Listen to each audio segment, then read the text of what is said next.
venue présenter son nouveau film, Isia Higelin était présente sur le plateau de C'est à vous ce vendredi. L'actrice en a profité pour évoquer son lien fort avec son père, disparu en 2018. Isia Higelin est de retour au cinéma. L'actrice de 33 ans partage l'affiche de Juliette au printemps, un drame familial dans lequel une jeune illustratrice renoue avec son père, un homme pudique pour qui l'expression des sentiments est un exercice difficile. L'occasion pour Patrick Cohen d'établir un parallèle entre la fiction et la vie d'Isia avec son père, Jacques Higelin. Comme Juliette et son papa dans le film, il y a toujours une pudeur qui se crée à un moment, reconnaît la jeune femme.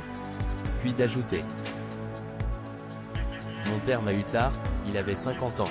Donc quand j'ai eu 20 ans il en avait 70, il était en face d'une jeune femme qui traversait ses angoisses et il était parfois désemparé.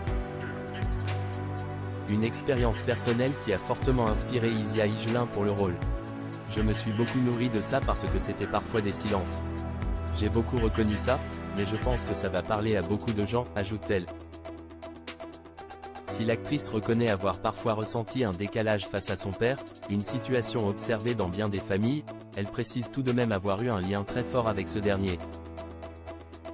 On a eu une relation extrêmement fusionnelle, on était des vraies âmes sœurs, lance Isia Higelin avant d'ajouter: c'est une chance inouïe. Il était dépassé, Isia Higelin se confie sur son père. Dans les pages de Madame Figaro, Isia Higelin est revenue plus en détail sur cette période plus déconnectée avec son père. Je commençais à devenir une femme, j'ai quitté la maison et c'était charmant de voir mon père un peu perdu face à ces changements, lance l'actrice. Puis de préciser: je n'étais plus sa petite fille et il ne savait plus comment me parler. À l'époque, Isia Higelin confie avoir souffert d'anorexie, une situation face à laquelle le chanteur se sentait impuissant. Il se trouve que Jay était un temps anorexique à cette période et il était dépassé face à cela.